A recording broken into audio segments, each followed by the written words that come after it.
Somehow we had 54 showings in 4 days and we had 22 offers. Agents were calling me from there that they couldn't get in. There was nowhere to park on the street. There was people all throughout that entire house all the time. That house wound up going for $100,000 over the list price. Welcome to the Fitze Is Right, where I tell you real stories about real estate deals and all the things buyers, sellers, and even agents should know about before it's too late. I had a listing several years ago during the after pandemic boom in Fallston, and it was an estate sale. My client's parents had passed away. So we went in to prep the house to sell. Keep in mind, this house was it's in a very good neighborhood. It's a very desirable neighborhood. However, it has not been updated probably since the 70s. So it still had orange kitchen counter. It had like teal and blue carpet, paneling everywhere. It wasn't updated. It was a nice house. All the systems were updated. The roof was updated, but inside was still like the 1970s. So we obviously priced it appropriately for the market and the condition. Somehow we had 54 showings in 4 days, 3 or 4 days. And we had 22 offers in on this house, which completely blows my mind that, agents were calling me from there that they couldn't get in. There was nowhere to park on the street. There was people all throughout that entire house all the time. And it was just mind-boggling to me that there were so many people and that much interest in the house. And I did have pictures up. Lots of pictures, right? It was a nice house, completely livable house, but there were so many people there and so many people calling. They're like, we have to have this house. We have to have this house. What do we need to do to get this house? And like agents were even calling for themselves, like, hey, I want to buy this house for myself. Like, what can I do to So obviously we set the deadline and I had to do my whole spreadsheet of the 22 offers on this house, and just the things that people were offering were just maddening to me. Like, I just could not Like what? Like price-wise? Price-wise, escalations, waiving of things, anything you could think of, they were in there. Like, you don't have to clean the house out, like you don't have, whatever was taking something off of my client's plate, which is great, but then just throwing money. Wow. Like, they would put an offer in, and then the next day they're like, no, we're changing it. And then they change it again, and then somebody else would change it. And then you have all these flippin' escalation clauses, and you don't know, after a while, you don't know who's escalating who, which I just had this the other day too, and I had to phone a few friends because I didn't know. But that house wound up going for $100,000 over the list price, because there was so much activity and so much competition, and they waived inspections, they waived appraisal, they got financing. It wasn't even, I had plenty of cash offers, but they had waived all the other contingencies. So that beat them out over the cash offers, but $100,000 over what it was listed for. What was the seller's situation coming into this? So it was an estate sale, so her parents had passed away and she had moved to Pennsylvania, so it was time to sell the home, the family home. And it was a very emotional time when you have an estate sale, because she grew up in the house, and all the memories and all the things, and just letting, and having all these people go through the house. And it was hard. It was hard on her to have all that happen, but to have so much interest in it, people literally fighting over it. It felt good, but she also wanted to make sure that the person that was buying it was not going to go in there and flip it. Like, it wasn't an investor going in there and making it all white and gray and then going to put it back on the market, because that would have been really hurtful. And you're legally allowed to kind of feel out those things as a... I can't. No, but I can say it's an LLC that's is buying it, and the sellers can do she can do her own research on things. So I just put everything in a spreadsheet and itemize everything. It was a very long spreadsheet with all all the details of all the offers. And they eventually, we whittle it down and then we choose, but it was very important that it wasn't a flipper. When you first saw the house, what was your gut feeling on what it could sell for? Like, did you know that was going to happen? I actually listed a little bit higher than what my original gut was, because I just was like, okay, this is a crazy market. Who knows what's going to happen? There's nothing else really for sale in the neighborhood. So let's just put it here and see what happens. And then I wound up I listed it for $25,000 over what I originally told her a couple months before we were listed. And then we just got going and it just didn't stop.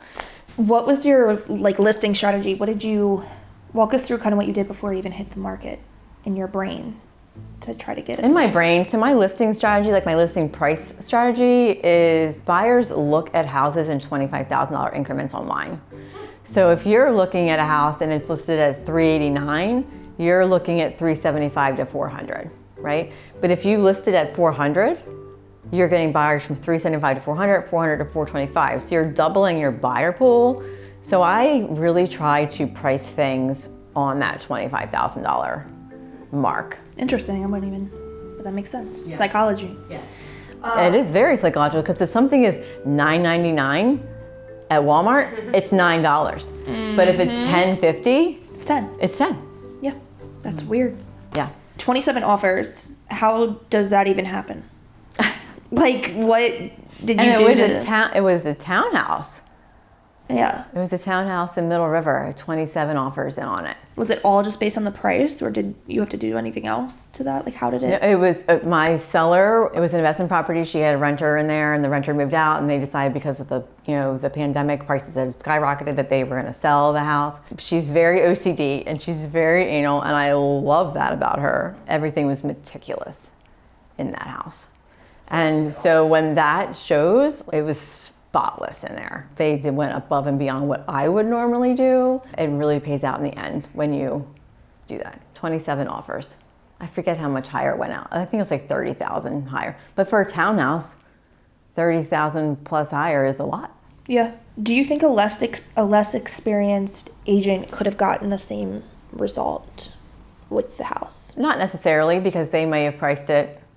You think that really is something? They may have priced it differently, or they may not have gone in and prepped it the way that, we had the manuals all out on the counter. We had binders. We had photos from all the updates. We had all that out so the buyers could see the house was really well taken care of. And I think making buyers feel better about things, moving it makes their offers stronger.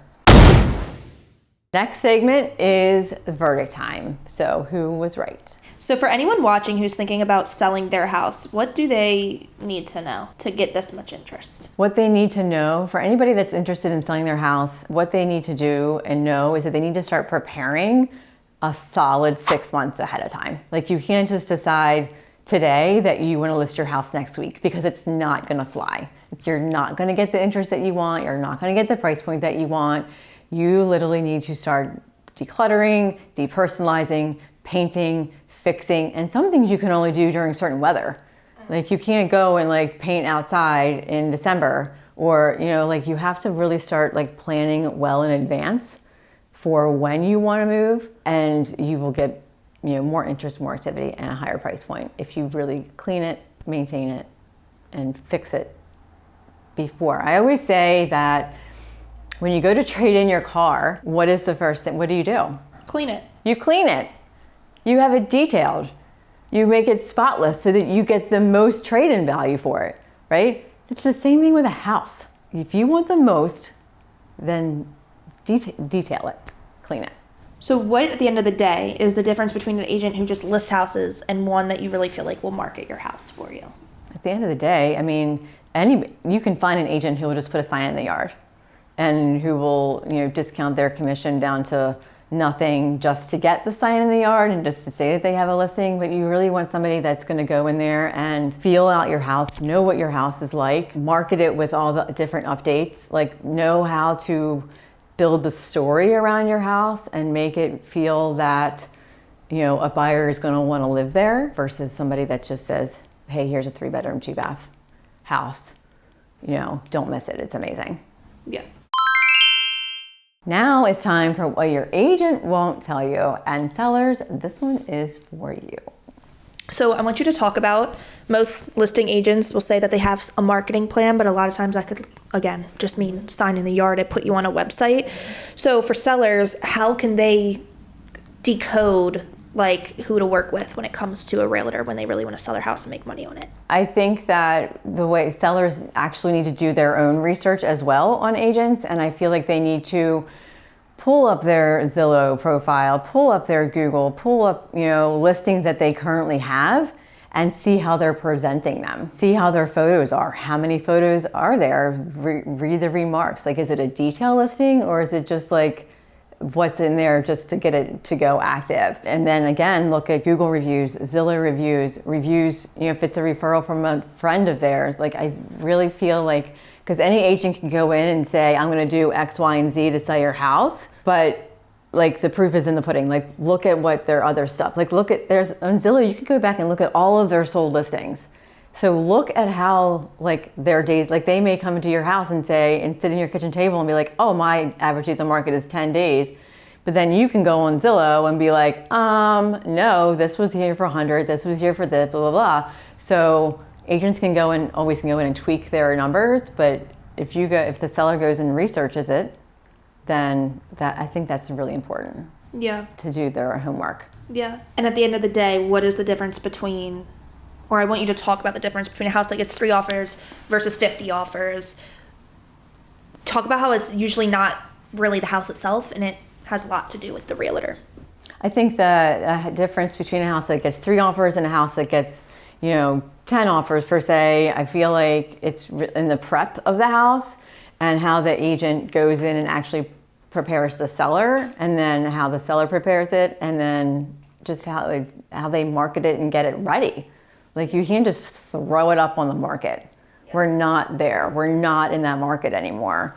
Now you have to go in and have a plan. You have to get it ready to sell. And a lot of agents are still in the mindset of hey, I'm just going to put a sign in your yard and put it on the MLS and wait for the phone to ring, and we're not there. So it's usually not the house, it's the agent. It's the agent. It's not the house. Welcome back. It is time for rapid fire questions. I'm reading questions that you submitted. The first person submitted one that says, a seller wants to list $50,000 above what you recommend them to do. What do you tell them? How do you navigate that? I tell them that I'm not willing to list the house for $50,000 above what they are thinking. I will ask them where they got that number from, and then I will actually begin to pack up my belongings. And why is that bad? Because I'm not going to, when you list a house, everything that we do is out of pocket. So I'm not going to go and spend $1,000+ on marketing and photos and video and all the things if you're not even being realistic and it's not going to sell. Yeah. So why am I going to go and put, all that money out? It doesn't make any sense. Costs you money. It costs me money. All right, next one says, true or false, you should always accept the highest offer. False. Don't always accept the highest offer. You accept the offer that works best for your specific needs. Okay, last one. What's the one thing sellers do that kills their own sale? I would say a lot of times sellers will post on social media about selling their home. They'll post the link and they'll be like, hey, share it. But then people in the comments are like, hey, where are you going? Oh, we found a house here. Oh, we're moving to Florida. Oh, we're getting a divorce. Oh, I'm pregnant. Oh, whatever. Everybody can see that. So when people are going to look at their house, they already know that you're in the middle of a divorce. Or you're moving to Florida and you need to sell really quickly, or you put an offer in on a house two days ago and you have to sell this really fast to keep that house. So just please be mindful of what you're putting out on social media. Yeah. You don't want to give anyone a leg up. You do not. Thanks for tuning in, and next episode we are going to do something a little bit different. We are going to have a buyer that had a nightmare of a transaction, and they wrote in, and I'm going to read all about it and go through it with you and what they could have done differently to not have a horrible experience.